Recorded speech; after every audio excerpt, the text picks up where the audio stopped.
أعوذ بالله من الشيطان الرجيم.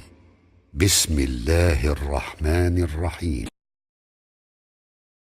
شهر رمضان الذي أنزل فيه القرآن هدى للناس وبينات من الهدى والفرقان فمن شهد منكم الشهر فليصمه ومن كان مريضا أو على سفر فعدة من أيام أخر يريد الله بكم اليسر ولا يريد بكم العسر ولتكملوا العدة ولتكبروا الله على ما هداكم ولعلكم تشكرون. الحمد لله رب العالمين والصلاة والسلام على سيدنا محمد وعلى آله وصحبه أجمعين. اللهم علمنا ما ينفعنا وانفعنا بما علمتنا وزدنا علما برحمتك يا أرحم الراحمين. اللهم أرنا الحق حقا وارزقنا اتباعه وأرنا الباطل باطلا وارزقنا اجتنابه. إخواني أخواتي السلام عليكم ورحمة الله وبركاته. mes chers frères, mes chers sœurs, السلام عليكم ورحمة الله وبركاته. طبتم وطاب ممشاكم وتبوأتم من الجنة منزلا. Le sujet, Inch'Allah, aujourd'hui, de notre intervention, de notre réunion, fi sabilillah subhanahu wa ta'ala, va traiter d'un sujet très important. Super, méga important. Le sujet sur lequel repose tout l'islam. Hein? L'islam repose sur le sujet qu'on va traiter aujourd'hui, bi'idhnillah. Et ce n'est pas par hasard que ce sujet a été lié avec un pilier de l'islam qui est le jeûne du mois de Ramadan. Aujourd'hui, Inch'Allah, on va parler de la relation entre Ramadan et l'ascension spirituelle, hein, la purification spirituelle, le fait de s'élever spirituellement, le fait d'augmenter sa foi, le côté foi. C'est un côté un peu obscur, un peu Aujourd'hui, Inch'Allah, on va le décortiquer. Hein? Quand on explique les choses, hein, on essaye de mettre des fondements, des piliers pendant la conférence, pendant l'intervention. Comme ça, après, vous allez pouvoir construire. On va donner aujourd'hui des notions sur lesquelles vous allez pouvoir construire après. Ça veut dire que vous êtes là, vous allez assister à une petite intervention, on va donner des notions, on va expliquer des choses. Votre rôle, le plus important, ce n'est pas le fait d'assister à cette conférence.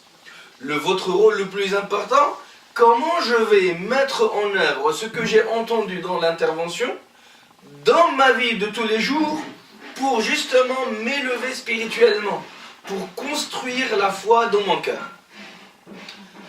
Un jour,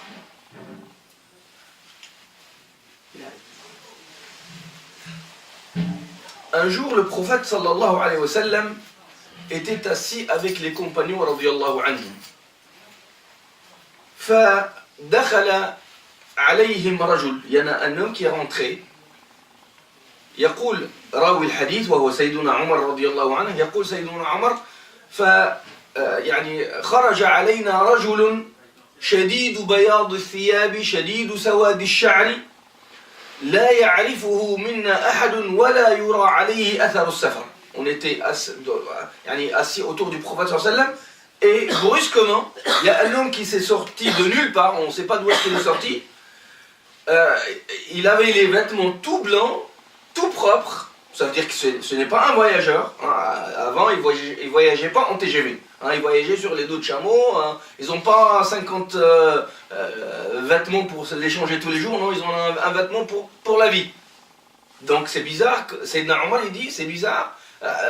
Personne ne le connaît. Et en même temps, il n'y a pas les signes d'un voyageur. C'est un peu intriguant.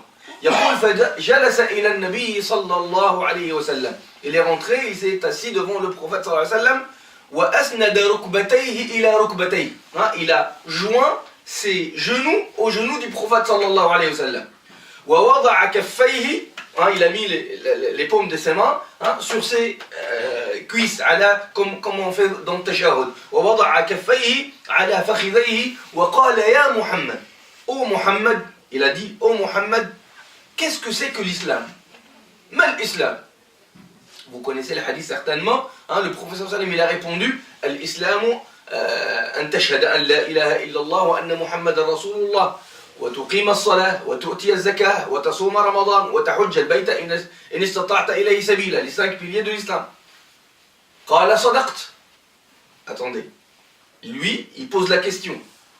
Et quand le prophète, l'homme le plus savant de la communauté musulmane, de la Ummah, quand le prophète sallallahu alayhi wa sallam, il répond, il lui dit, c'est bien, t'as bien répondu. Mais t'es qui toi? T'es qui pour dire au prophète sallallahu alayhi wa sallam, صدقت. يقول سيدنا عمر فعجبنا له. On a été intrigués. Il pose la question, comme un élève devant son prof, et quand le prof répond, l'élève il dit à son prof, c'est vrai, c'est intriguant. قال فأخبرني ما الإيمان. C'est quoi la foi? قال أن تؤمن بالله. Tu crois en Allah subhanahu wa ta'ala. وملائكته, ses anges. وكتبه, les livres révélés. ورسله, les prophètes envoyés. واليوم الآخر, le jour du jugement dernier. والقدر خيره وشره, le destin d'Allah subhanahu wa ta'ala. قال صدقت. C'est bien, t'as répondu juste. C'est intriguant, non? قال فأخبرني ما الإحسان. C'est quoi al-ihsan? Le fait d'accomplir de la meilleure des manières ce qu'on fait. Al-ihsan. Le prophète sallallahu alayhi wa sallam il a répondu, قال النبي صلى الله عليه وسلم الإحسان, plus dans le cadre spirituel et religieux, al-ihsanu an ta'bud Allah, c'est le fait d'adorer Allah subhanahu wa ta'ala ka'annaka tarah. Tu adores Allah subhanahu wa ta'ala comme si tu es en train de le voir, de l'observer, de le regarder.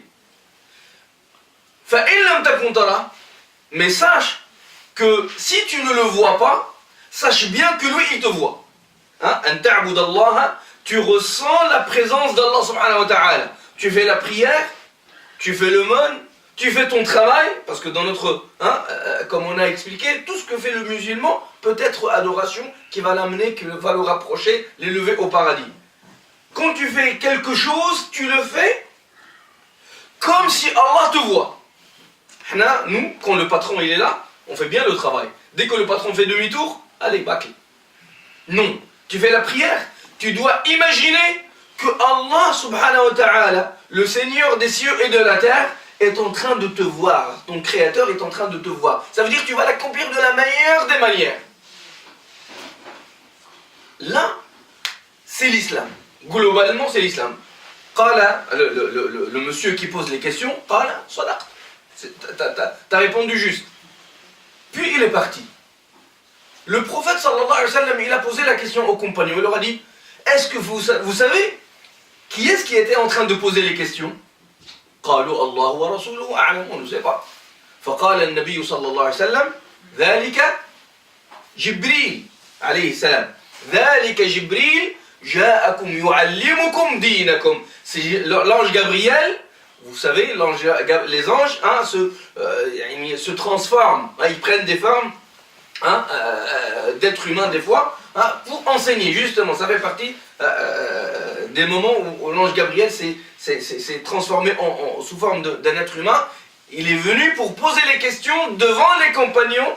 Comme ça, les compagnons écoutent et sachent c'est quoi dinakum, votre religion, c'est l'islam. Pour que vous appreniez c'est quoi l'islam. Donc l'islam, il y a 3 piliers, il y a 3 dimensions. Il y a, globalement, quand on parle de l'islam, il y a le premier degré, c'est les pratiques visuelles. Shahada, tu fais la profession de foi. As-salah, on la voit, elle est visible. Le hajj, il est visible. Le fait de donner l'aumône, sadaqa, c'est visible, c'est matériel. Le deuxième degré, le deuxième niveau, c'est la foi. L'iman. L'iman, c'est intellectuel. An tu'mina. Le premier qal, an tashhada. Il a dit au début, an tashhada. Ça veut dire que tu la prononces. Tu prononces la profession de foi. La deuxième, que tu crois. Parce qu'il y a des gens qui prononcent la profession de foi, mais ils ne sont pas musulmans. Ce ne sont pas des vrais musulmans. C'est le cas des hypocrites à l'époque du prophète sallallahu alayhi wa sallam. Les hypocrites à l'époque du prophète sallallahu alayhi wa sallam, quand le prophète s'est déplacé à Médine, il n'avait pas le pouvoir Donc, quelle était leur solution pour pouvoir vivre avec les musulmans? Ils ont dit oui, on est musulmans, mais juste sur la langue, pas dans le cœur. Le troisième niveau supérieur, suprême, il y a des savants qui disent qui est le fruit des deux premiers. Le fruit des deux premiers, c'est le troisième, al-ihsan. Al-ihsan, les savants musulmans, ils appellent ça at-tazkiyah, ou bien at-tasawwuf, at-tazkiyah, la purification spirituelle. Et ils disent, si la personne applique comme il se doit, d'abord, si la personne a une vraie foi fondée sur la science et la connaissance, pas sur la tradition, ça veut dire une voie solide, démontrée, avec, en alchimie, on a mélangé ça, on a joint ça à une bonne pratique de la prière, du jeûne, de l'aumône, de l'hajj, de tout le reste des adorations.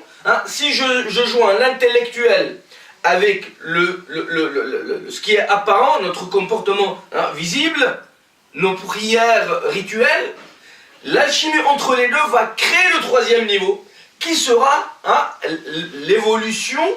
Vous allez évoluer spirituellement, donc vous allez augmenter votre foi, vous allez vivre et sentir le délice de la foi. Le prophète sallallahu alayhi wa sallam, la foi a un goût.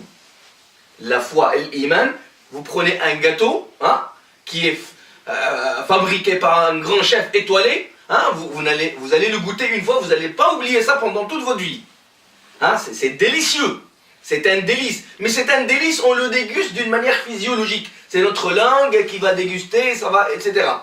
La foi, comme le délice du gâteau, il y a aussi le délice de la foi. La foi a un goût, et la question qui se pose, depuis quand, toi mon frère, toi ma sœur, tu n'as pas dégusté cette foi? Tu n'as pas eu ce délice de la foi. Le hadith que j'ai interrompu, le Nabi sallallahu alayhi wa sallam, trois choses, si tu les as, tu vas déguster le délice de la foi. Le premier, an yakuna Allah wa rasuluhu ahabba ilayhi mimma siwahuma. Aimer Allah et son prophète plus que toute autre chose. Tu aimes Allah et son prophète plus que ton entreprise, plus que toi-même, plus que ton argent, plus que ta famille, plus que tout. Quand tu as ça, tu vas déguster le délice de la foi. وَأَنْ يُحِبَّ الرَّجُلَ لَا يُحِبُّهُ إِلَّا لِلَّهِ. Tu aimes la personne, tu ne l'aimes que pour Allah subhanahu wa ta'ala, parce que tu as vu que c'est quelqu'un de pur, de quelqu'un qui est sincère, de quelqu'un qui est simple, de quelqu'un qui aime le bien pour les autres. Tu l'aimes pour Allah. Vous n'avez pas de commerce, vous n'avez pas d'intérêt, vous n'avez pas d'argent entre vous. Tu l'aimes, tu dis, cette personne je l'aime, subhanallah, je sens que c'est quelqu'un de pur. Tu l'aimes pour Allah subhanahu wa ta'ala. Tu l'aimes pour rendre service à la communauté. Tu l'aimes pour aider les autres, pour faire du bien.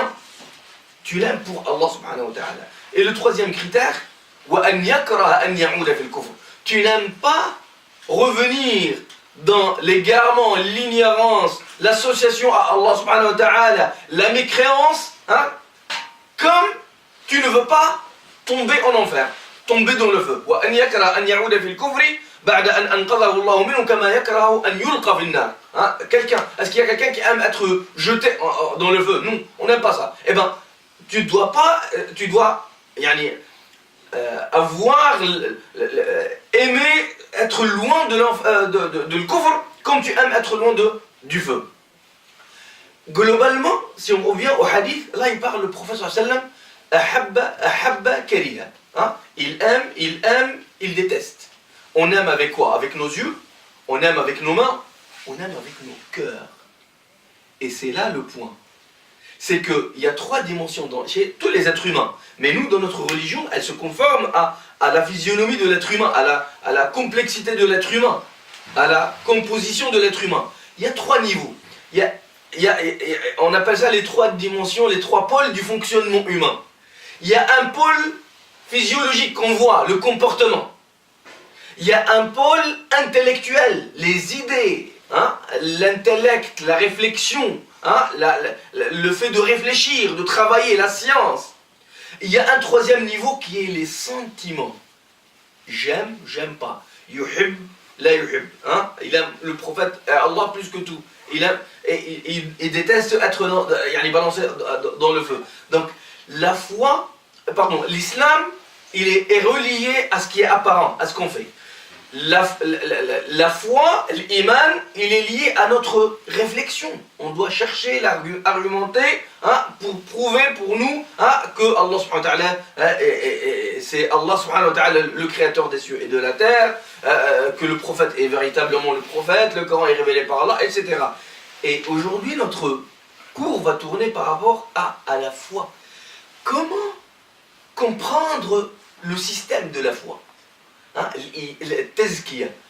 La chose que tu ne connais pas, tu ne pourras pas maîtriser. Hein, une personne qui n'a jamais étudié la mécanique, il pourra pas réparer un moteur de voiture.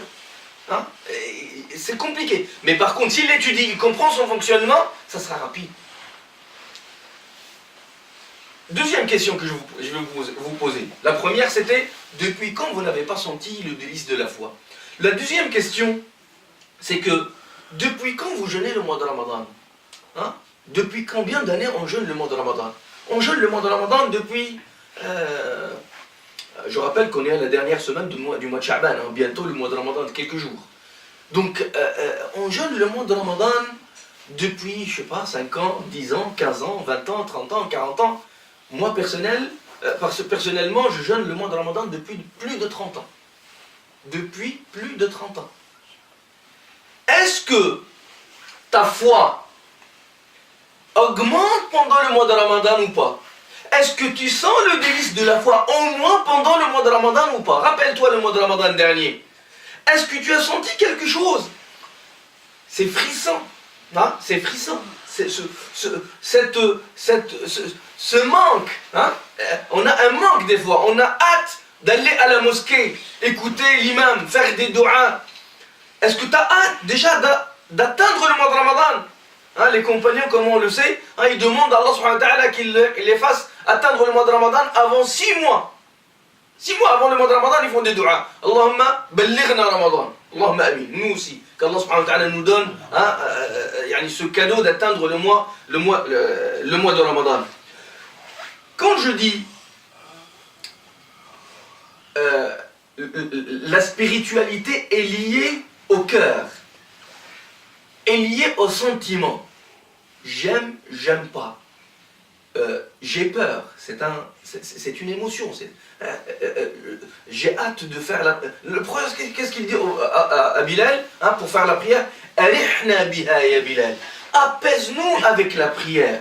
Hein? Apaise-nous avec la prière. Allah subhanahu wa ta'ala, il dit alladhina amanu, hein, ceux qui croient en Allah subhanahu wa ta'ala, le côté intellectuel, wa tatma'innu qulubuhum bi dhikrillah. Ils ont les cœurs apaisés, ils ont les émotions, les sentiments apaisés, hein, par le fait d'invoquer Allah subhanahu wa ta'ala. Yaqul Allah subhanahu wa ta'ala, Allahu nazzala ahsan al-hadith. Allah, il a révélé, hein, le meilleur discours, la meilleure parole. Allah subhanahu wa ta'ala, Allahu nazzala ahsan al-hadith kitaban, le Coran. Il a été révélé pendant le mois de Ramadan, le Coran. Kitaban mutashabihan mathaniya تقشعر منه جلود الذين آمنوا. Hein? La personne qui a bien accompli, hein, le rituel, l'adoration rituelle, et puis il a la foi vivante dans sa tête, dans son,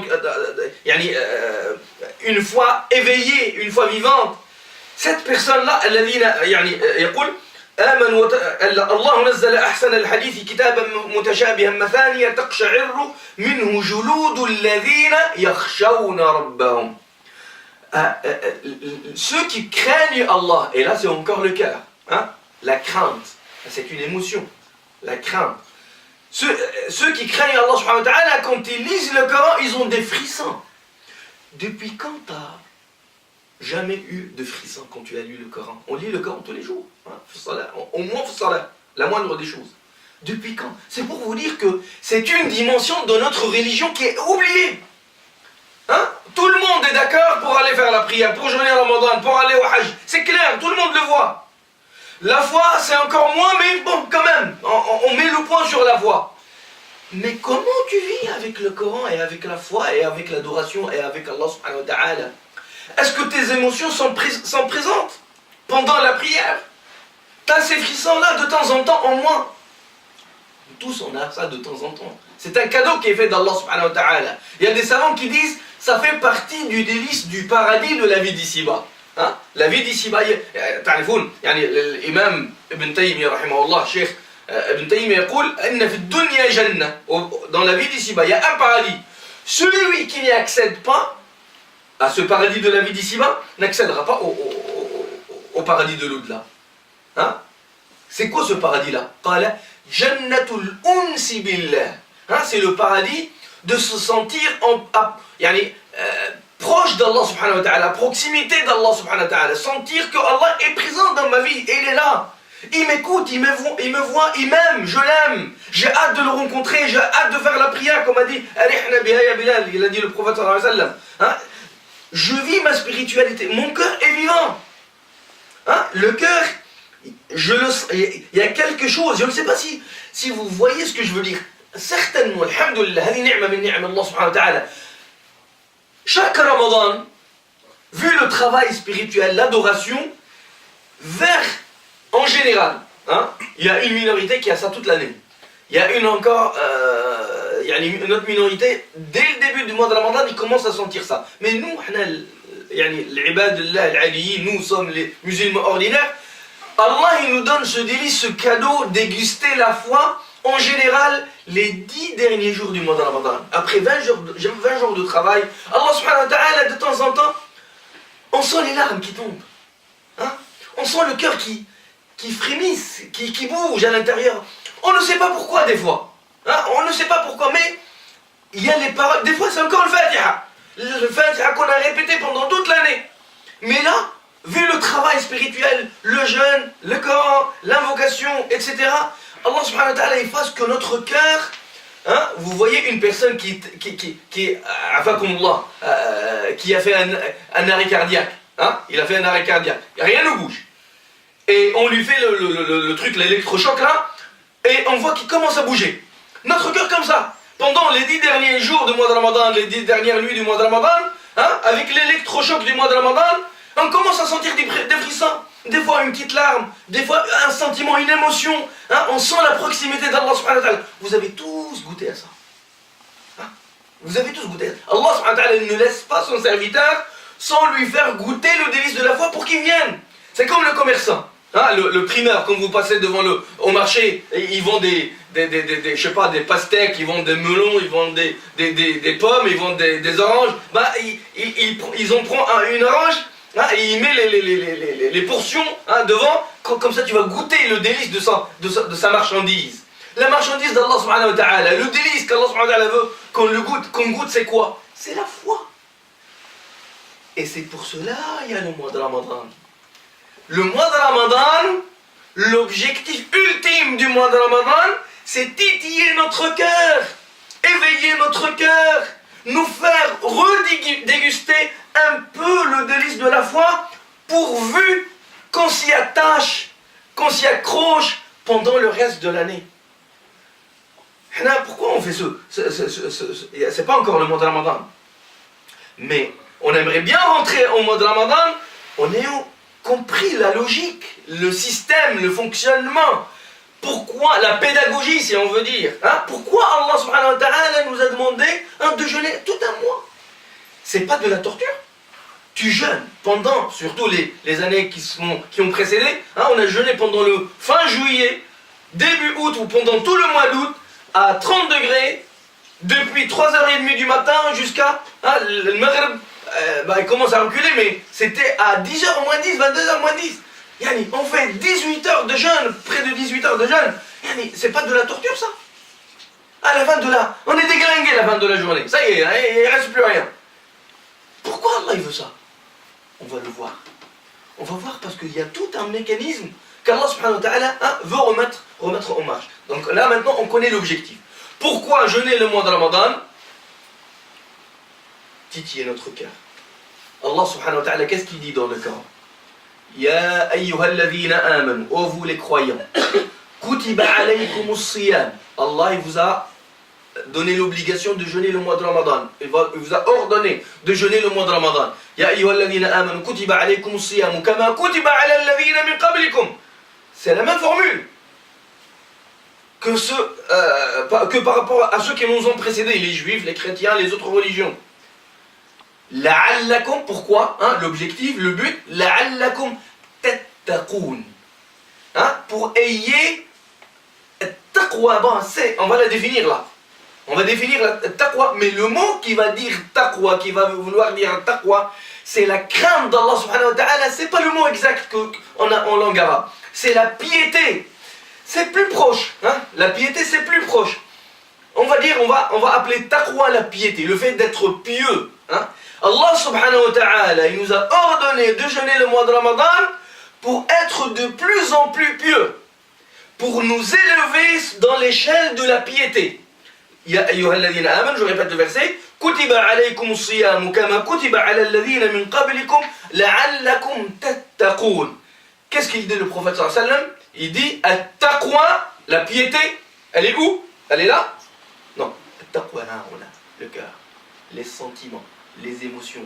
At-taqwa hahuna, at-taqwa hahuna, at-taqwa hahuna, dans le cœur. L'imam al-Ghazali, pour définir le cœur, qu'est-ce qu'on veut dire par cœur? Il dit l'imam al-Ghazali, on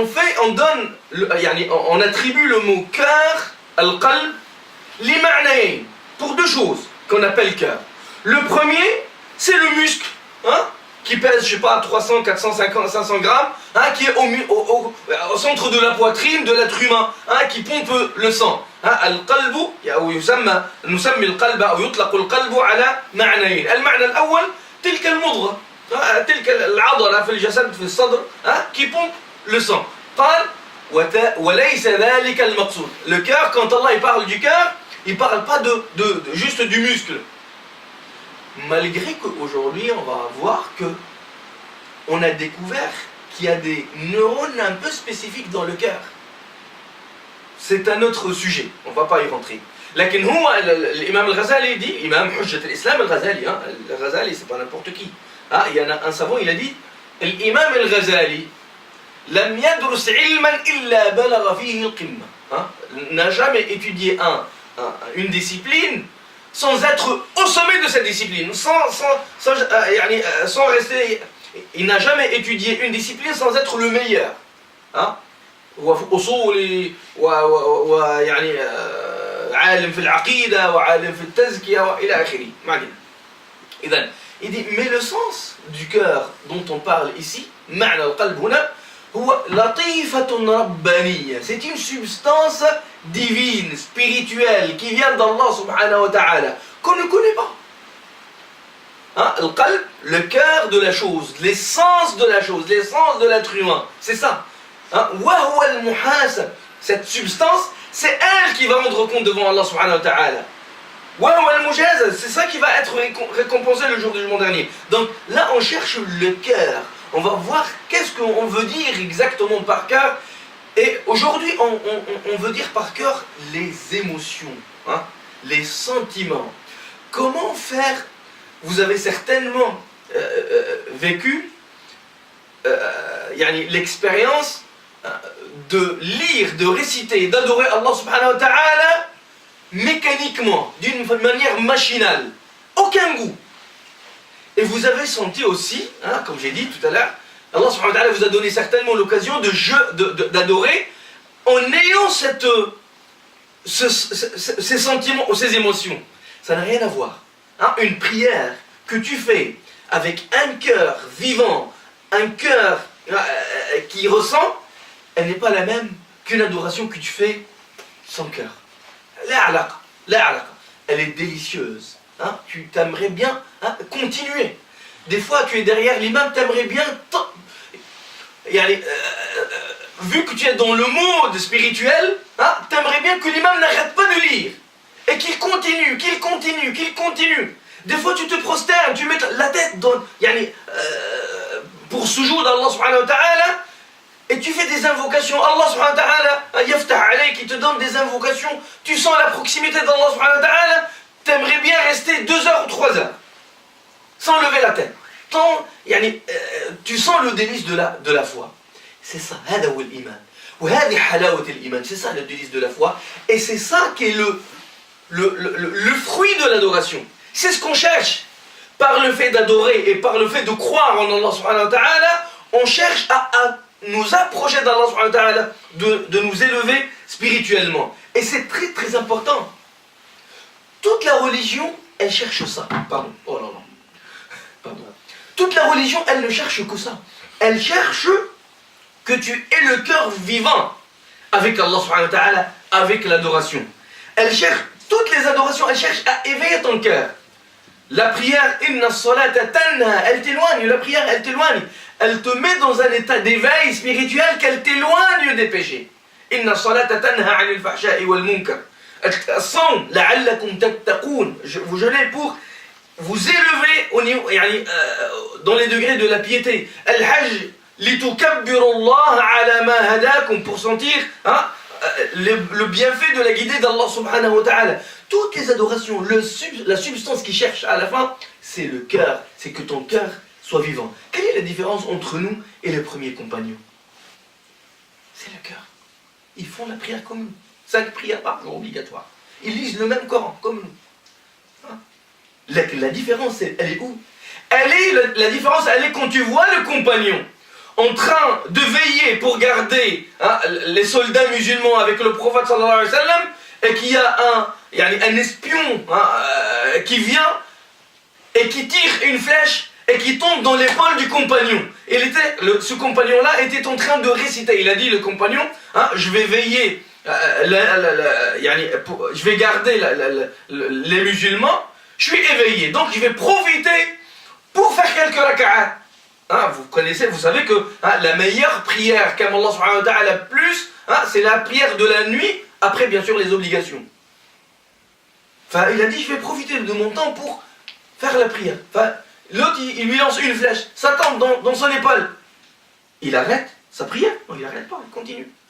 Une deuxième flèche, il n'arrête pas. Une troisième flèche, il n'arrête pas. À la troisième flèche, il dit, là maintenant c'est dangereux. Je risque de mourir, et là les musulmans vont être en danger. Donc pour ne pas mettre en danger les musulmans, il va arrêter sa prière.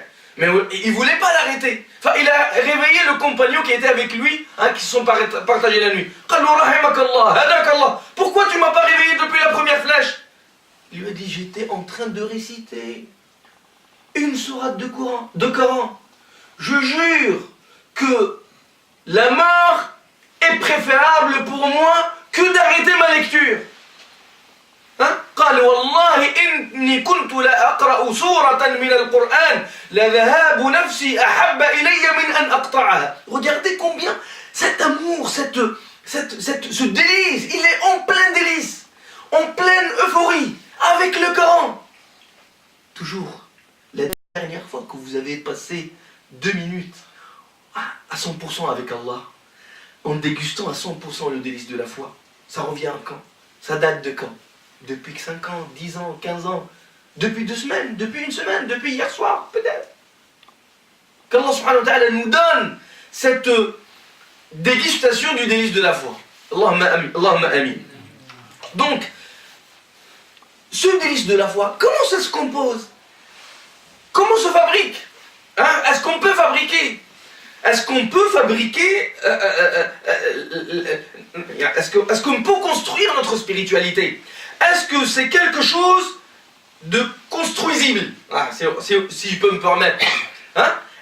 Aujourd'hui, tu me dis, voilà, tel plat, il y a cette recette pour cuisiner ce plat-là. Toute personne qui va ramener les mêmes ingrédients, il va les mettre dans le même ordre, dans les mêmes conditions, il va avoir un plat pareil ou bien proche, très proche. Est-ce que la foi se fabrique comme ça, de cette manière-là? Oui. Oui. Alors pourquoi on ne la fabrique pas? Parce qu'on est fait le ghafla. On est hypnotisé par la vie d'ici-bas. On est pris par la vie d'ici-bas. On on ne met pas les moyens nécessaires, on ne met pas les moyens nécessaires pour atteindre ce niveau-là. C'est pour cela qu'Allah subhanahu wa ta'ala a fait l'obligation de jeûner le mois de Ramadan. Hein? Vous n'allez pas faire ça de votre plein gré, je vais vous obliger à le faire. Pour votre bien. Pour votre bien, vous allez le faire pour votre bien. Et vous allez déguster. Hein? C'est comme ton enfant. Il a je sais pas, la table de multiplication. Allez, 2 fois 2, 2 fois 3, 2 fois 4, 2 fois 5. Et il n'arrive pas à se concentrer. Tu lui dis, allez, viens, mets-toi ici devant moi. Allez, on va le faire ensemble. Pourquoi? Tu fais pour son bien. La même chose. Allah subhanahu wa ta'ala, il nous donne ses obligations. Pourquoi? Pour nous embêter? Non, pas du tout. Pour notre bien. Pour qu'on déguste ce délice de la foi, qui est la meilleure chose, qui fait partie du paradis de la vie d'ici-bas. N'oubliez pas, il y a un paradis dans la vie d'ici-bas. Celui qui n'y accède pas, n'accédera pas à l'au-delà. C'est le délice de la foi. Déguster le délice de la foi. Il y a un tabi'i qui dit, je jure que si les rois savent ou dégustent ce qu'on déguste nous pendant la prière de la nuit, hein, لو أنهم يعرفون أو يعلمون حلاوة الإيمان لقاتلون عليها بالسيوف. Les rois, ceux qui ont la force et les armées, s'ils savent combien, dans quel degré de délice de la foi on y est, on vit, ils nous auront combattus pour nous le prendre. Alhamdulillah, ja'ala al-iman fi al-qalb. Allah, il a fait la foi et le délice de la foi dans le cœur. Personne ne peut te le prendre. Personne ne peut te le prendre. Allez, on va rentrer un peu plus dans le vif du sujet. Allah subhanahu wa ta'ala, dans une sourate, yaqul, Wash-shamsi, il jure par le soleil, Waduhaha, le lever du soleil, Wal-qamari, par la lune, Idha talaha, Wash-shamsi, Waduhaha, Wal-qamari, Idha talaha, Wal-nahari, Idha jallaha, la journée, Wal-nahari, Idha jallaha, Wal-layli, la nuit, Wal-layli, Idha yarshaha, Was-sama, il jure par le ciel. Le ciel, c'est des millions et des millions d'années-lumière. Hein? Il y a des planètes, il y a des planètes qui sont je ne sais combien de milliards de fois plus grandes que la Terre. Juste le soleil que vous voyez là, 300 000 fois plus grand que la Terre. C'est démesurable. Was-sama'i, wa ma banaha, wal-ardi, la Terre. Wa ma taha, wa nafsin. Wa nafsin. Ton nafs, ton âme, ton ego. وَنَفْسٍ وَمَا سَوَّاهَا فَأَلْهَمَهَا فُجُورَهَا وَتَقْوَاهَا. Allah subhanahu wa ta'ala, il nous a fait d'une manière à ce qu'on a, parmi toutes les créatures d'Allah subhanahu wa ta'ala, nous et les djinns, on a les seuls qui ont le choix de faire ou de ne pas faire. De choisir la voie d'Allah ou de choisir la voie du diable, la'anahu Allah. وَنَفْسٍ وَمَا سَوَّاهَا فَأَلْهَمَهَا فُجُورَهَا وَتَقْوَاهَا. 11 fois, les savants ils ont calculé 11 fois Allah subhanahu wa ta'ala il jure au début de la même sourate. Pourquoi? Il jure quand il y a quelque chose de très important. Ça c'est يقولون أطول القسم في القرآن. Quand Allah subhanahu wa ta'ala il jure, c'est la fois où il a juré le plus, 11 fois successives. قد أفلح من زكاها وقد خاب من دساها. والشمس وضحاها والقمر إذا تلاها والنهار إذا جلاها والليل إذا يغشاها والسماء وما بناها والأرض وما طحاها ونفس وما سواها فألهمها فجورها وتقواها قد أفلح من زكاها وقد خاب من دساها. La personne qui va être épargnée, la personne qui va réussir l'examen de la vie d'ici-bas, c'est la personne qui va travailler sa spiritualité, qui va s'élever sur l'échelle de la piété. Et la personne qui sera perdante, c'est la personne qui ne va pas donner l'importance à cette dimension de sa spiritualité, il va la négliger. Donc, c'est un sujet très très important pour le musulman. C'est un tiers de la religion et c'est le tiers suprême.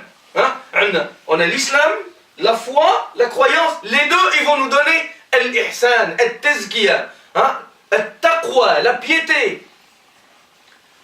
Quelle est la relation entre le mois de Ramadan et le taqwa et la piété? C'est quoi la relation? Pourquoi Allah subhanahu wa ta'ala il a joint le taqwa, la piété au mois de Ramadan? On va voir que le mois de Ramadan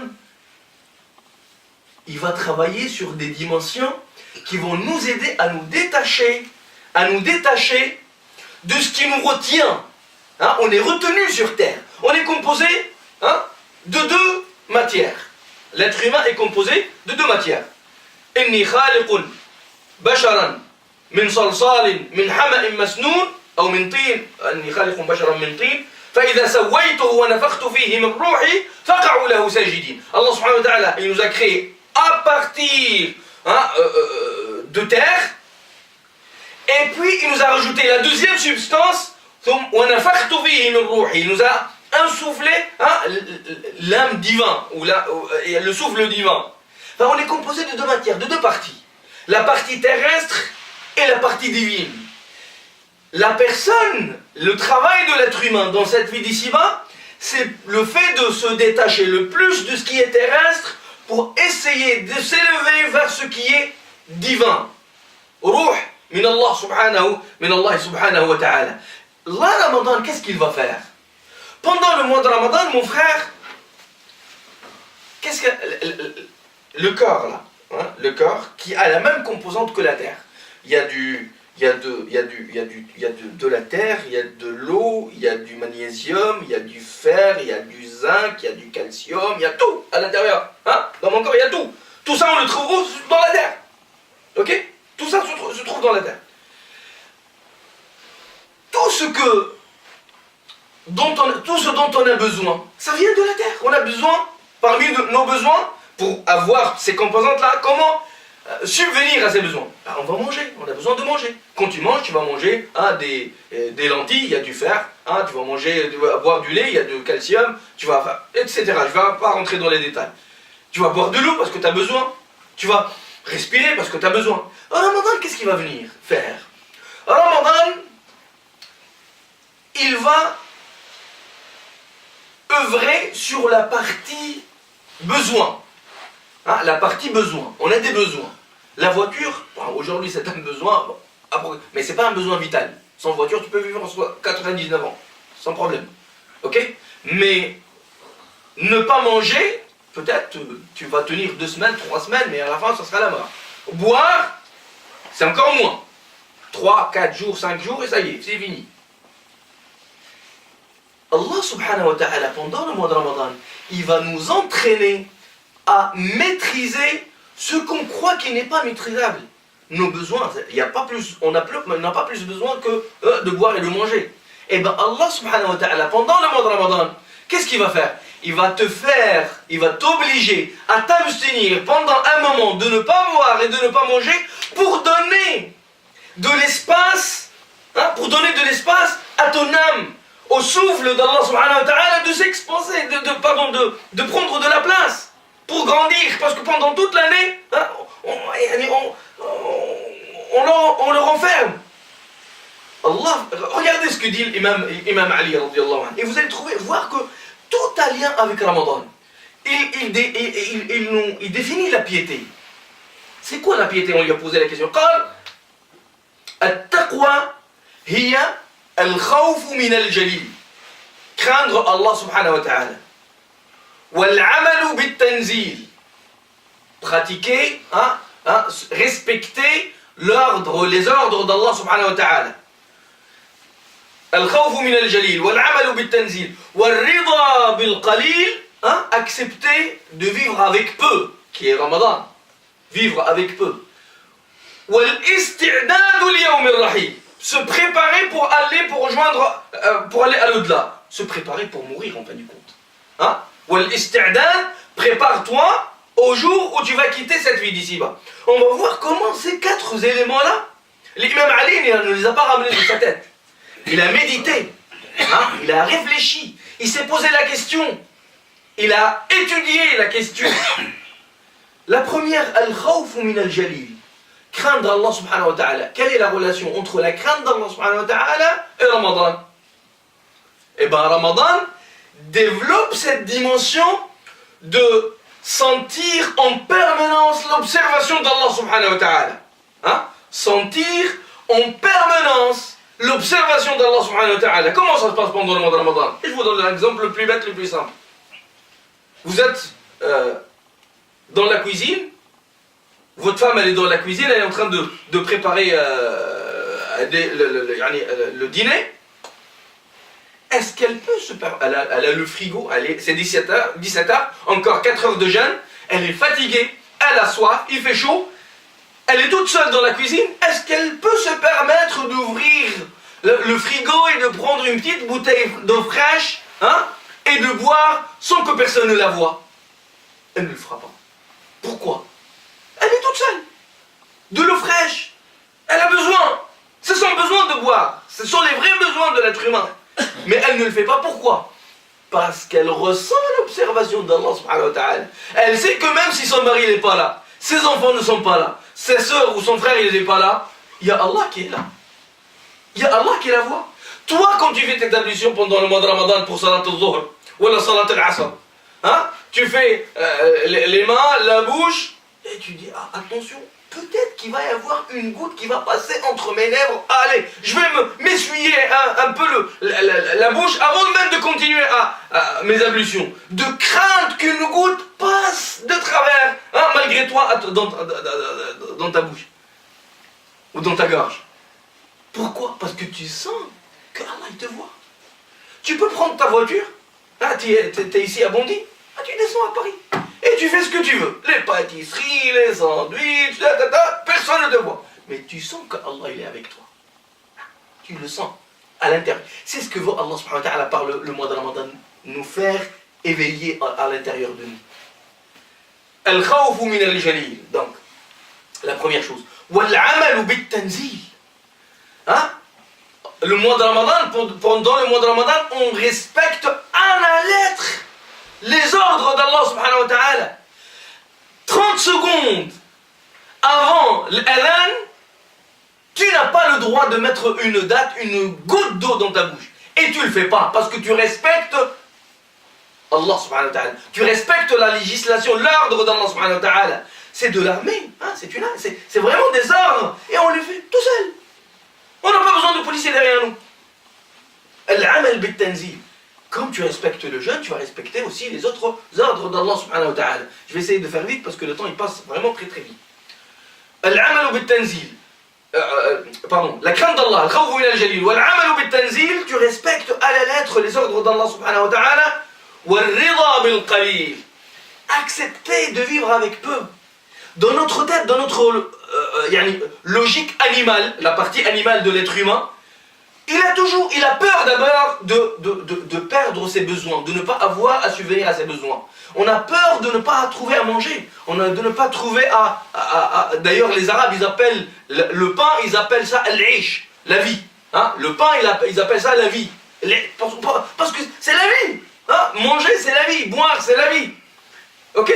Ramadan, il vient te dire, tu es capable de dépasser ses besoins momentanément. Que dire des autres qui ne sont pas des besoins, hein? Regarder une femme qui passe dans la rue, c'est pas un besoin vital. Donc vu que tu peux maîtriser des besoins vitaux, comme se nourrir et boire, tu es plus capable de tourner l'œil et d'éloigner ton visage, hein, de cette femme qui passe dans la rue. Hein? الخوف من الجليل والعمل بالتنزيل عفوا الرضا بالقليل. On est passé à الرضا بالقليل. Vivre avec peu, tu peux. Toutes les journées, tu peux passer toute la journée sans boire, sans manger. Les musulmans aujourd'hui, l'asaf shadid, pendant le mois de Ramadan, c'est là où on mange le plus. Hein? Pendant le mois de Ramadan, c'est là où on dépense le plus.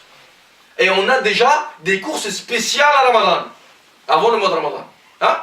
Et dans les rayons, Carrefour et Auchan, tellement on se lance comme des fous sur la nourriture pendant le mois de Ramadan, hein? Il s'est avéré, ils ont découvert que le mois, là où les musulmans sont censés consommer le mois, eh ben ils consomment le plus.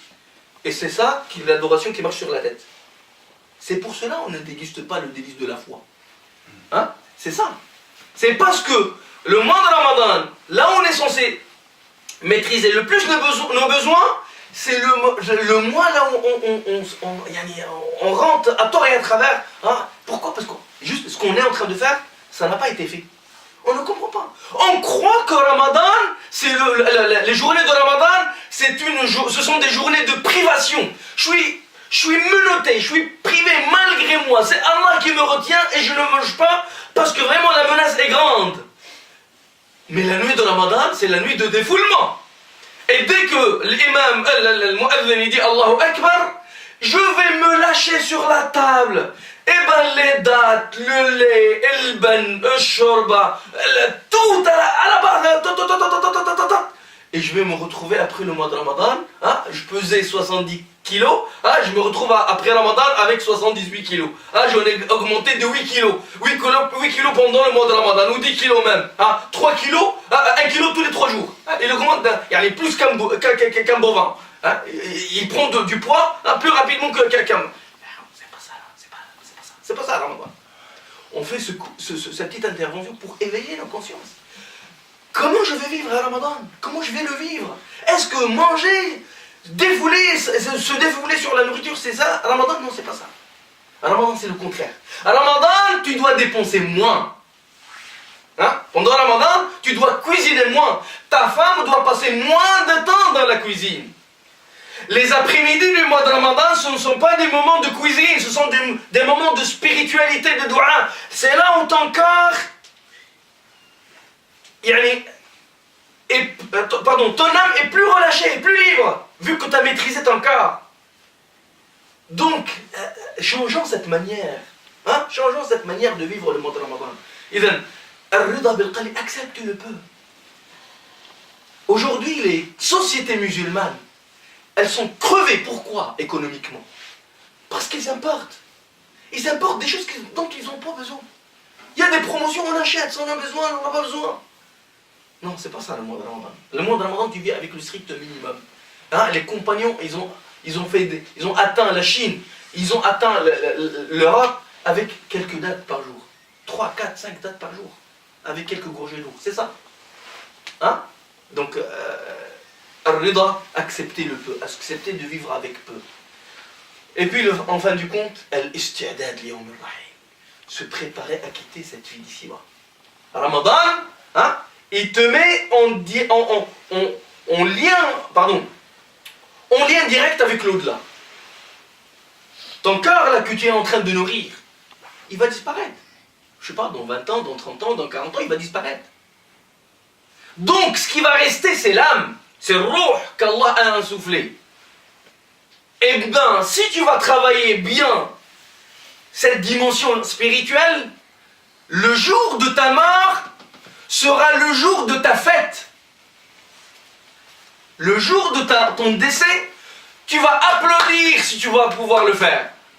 يقول النبي صلى الله عليه وسلم تقول جنازة المؤمن قدموني قدموني. Quand on prend le cercueil du croyant qui était sur le droit chemin, qui a véritablement jeûné le mois de Ramadan, qui a véritablement fait la prière, le jour où il est dans son cercueil, il va dire allez, avancez, vite, vite, vite, je veux accéder au paradis. وتقول جنازة الظالم لنفسه جنازة المجرم, le cercueil de la personne qui n'a pas respecté tout ça, il va dire où est-ce que vous m'emmenez? Où est-ce que vous m'emmenez? Vers le châtiment éternel. Ramadan, il te met face à l'au-delà. Il va te dire ce corps qui est en train de souffrir, tu le ressens, subhanallah. Je souffre à 17h, 18h, 19h, il y a l'adhan, j'ai pris quelques dates, quelques gorgées d'eau, mashallah. Il y a de la vie qui revient, il y a de l'énergie qui revient. On oublie notre corps des fois. On l'oublie. Tellement on est habitué à notre corps que pour nous c'est normal. Non, c'est pas normal.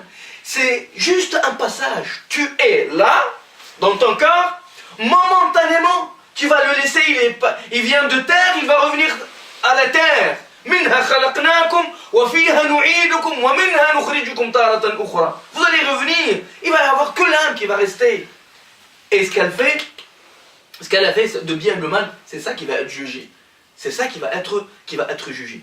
Je vais aller encore. Il me reste quelques petites minutes.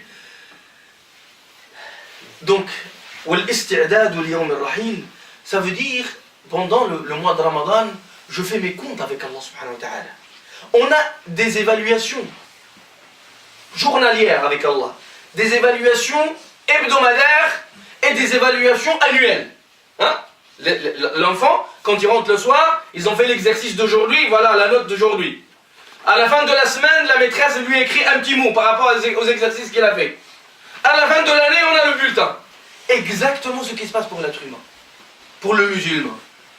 On a 2 fois par semaine, notre note, elle part vers Allah subhanahu wa ta'ala, le jeudi et le lundi. Et le vendredi, Allah subhanahu wa ta'ala,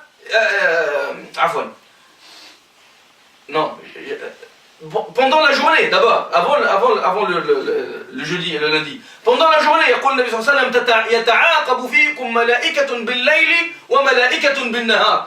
Il y a des anges qui se succèdent. Les anges de la journée passent la journée avec vous, puis remontent avec votre note à Allah subhanahu wa ta'ala. Il y a les autres qui vont passer la nuit, et puis ils vont remonter au début de la journée. Et c'est comme ça. Tous les jours, votre note, elle monte. Et puis le lundi et le jeudi pour les comptes hebdomadaires. Et l'annuel, ça se fait quand? Juste avant le mois de Ramadan. Ça se passe juste avant le mois de Ramadan. Yaqul, Nabi sallallahu alayhi wa sallam, on lui a posé la question, pourquoi tu jeûnes beaucoup pendant le mois de Sha'ban? Pourquoi tu jeûnes beaucoup pendant le mois de Sha'ban? D'abord, il y a une première cause, c'est que c'est un mois là où les gens ils sont distraits entre Rajab et Ramadan. ذلك شهر يغفل عنه الناس في رجب ورمضان. وذلك شهر ترفع فيه الأعمال إلى الله. Le mois de Sha'ban, Allah subhanahu wa ta'ala prend ce qu'on a fait pendant toute l'année à Allah subhanahu wa ta'ala. Quelle est la relation entre le mois de Sha'ban et le mois de Ramadan? C'est que le mois de Ramadan, c'est le début de l'année. L'année scolaire, elle commence en septembre. L'année administrative, elle commence en janvier.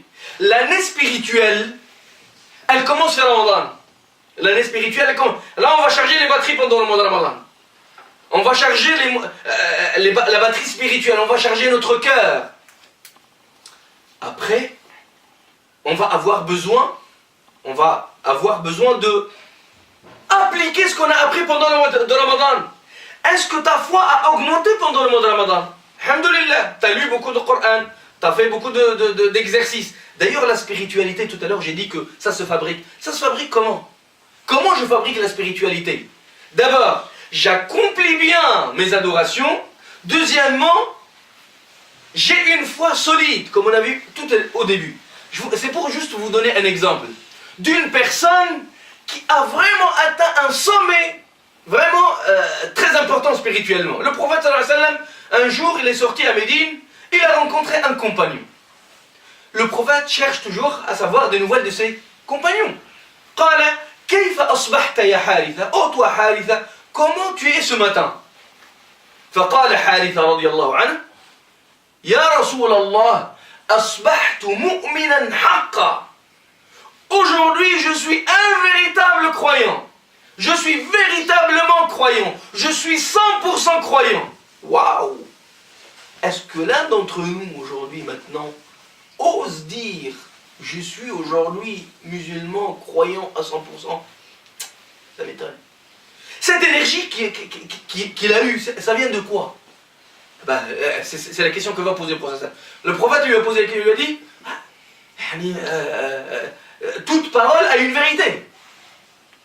On vérifie, on doit vérifier. Ce que tu viens de dire, c'est très important. Alors, dis-moi la vérité de ce que tu viens de dire. Explique-moi, entre nous, on va dire, allez, explique-moi. C'est quoi? Un véritable musulman. Qala ya Rasulallah. Regardez ce qu'il va faire. Qala ya Rasulallah. Ashartu layli. La majorité de mes nuits, je les passe en veille à Allah subhanahu wa ta'ala. Je lis, j'étudie, je prie, je lis le Coran, j'invoque Allah subhanahu wa ta'ala, je loue Allah subhanahu wa ta'ala. J'ai veillé mes nuits et j'ai jeûné mes journées. Ashartu layli wa adma'tu nahari. J'ai jeûné beaucoup, je jeûne beaucoup, je fais beaucoup de jeûnes. Et regardez ce qu'il va dire.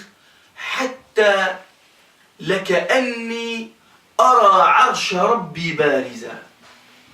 C'est comme si je suis en train de voir le trône d'Allah subhanahu wa ta'ala devant moi. Rappelez-vous, أن تعبد الله كأنك تراه. Tu adores Allah subhanahu wa ta'ala comme tu le vois.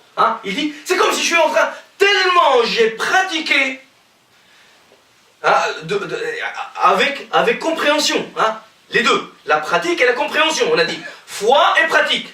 Les deux ensemble. Je ne fais pas la prière sans savoir ce que j'ai lu. Non. Pratique avec foi, avec conscience. Il a dit, jusqu'au point que c'est comme si je suis en train de voir le trône d'Allah subhanahu wa ta'ala. وَكَأَنَّنِي أَرَى أَهْلَ الْجَنَّةِ يَتَنَعَّمُونَ فِيهَا. C'est comme si je suis en train de voir les habitants du paradis en train de profiter du délice éternel du paradis. وَكَأَنِّي أَرَى أَهْلَ النَّارِ يَتَضَاغَوْنَ فِيهَا. C'est comme si je suis en train de voir les habitants de l'enfer en train de pleurer, de crier du châtiment éternel. Lui, il a joint la pratique à la foi. Il pratique avec conscience la dimension physiologique, comportementale, avec la compréhension, avec la foi. Il a atteint le niveau suprême de vivre spirituellement son adoration. Le prophète sallallahu alayhi wa sallam lui a tapé sur la poitrine, il lui a dit Araft, c'est ça ce que tu vas faire, c'est ça l'exemple du bon croyant et du bon musulman, c'est ça la bonne recette. Augmenter le niveau de l'adoration, c'est ce qu'on fait au mois de Ramadan, avec une compréhension, ce qui nous manque, et un sentiment, une émotion, de la crainte d'Allah subhanahu wa ta'ala, la proximité d'Allah subhanahu wa ta'ala, c'est ce qui nous manque. Continue ce cheminement, c'est ce qu'on fait au mois de Ramadan. On augmente le niveau de l'adoration, mais malheureusement sans compréhension. C'est pour cela, pendant la journée, on s'abstient de manger, et la nuit, on s'éclate à manger. C'est parce qu'on ne comprend pas. On ne sait pas ce qu'on est en train de faire. On fait un contresens. On fait l'adoration à l'envers. Donc, globalement, ce que je vais vous donner comme exercice, maintenant. Ramadan, c'est le mois où je vais maîtriser plus mes envies. Mes besoins, entre guillemets. Les envies de l'être humain, ce sont ses besoins. Les envies physiologiques, nutrition, boire, se reproduire, tout ça c'est interdit la journée de Ramadan. Pourquoi ? Pour la maîtriser.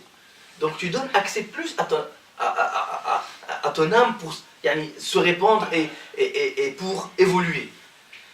Ramadan, il est fait pour regarder, se rappeler l'au-delà, que tu vas quitter cette vie d'ici-bas. Et compte, chacun fait le compte. Moi, je jeûne dans Ramadan depuis 30 ans. Certainement, il ne me reste pas plus grand-chose. Peut-être je suis au milieu. Il me reste peut-être une trentaine. Le jeune qui a 18 ans, peut-être il lui reste encore une cinquantaine. Le vieux qui a 60, 65, peut-être il lui reste une dizaine. Mais on ne sait jamais. Des fois, c'est le jeune qui va partir avant le vieux. Donc faites attention. C'est pour cela qu'il faut se rappeler le jour du jugement dernier. Comment je vivre Ramadan pour évoluer spirituellement? Là, c'est vraiment toute une conférence, je ne sais pas si je vais... Mais au moins, avant Ramadan déjà, il nous reste une petite semaine, au moins, entraînez-vous un petit peu. Éveillez votre corps, votre cœur, votre cerveau. Ça veut dire quoi? La personne qui n'a pas jeûné depuis Ramadan qui vient de passer, le premier jour, le deuxième jour, même la première dizaine de journées, son corps il est choqué. Notre corps, quand il ne trouve pas ses besoins, il allume les lampes rouges, j'ai besoin de boire, j'ai besoin de manger. Il commence à faire de l'économie d'énergie. Tu n'as plus d'énergie à la fin de la journée.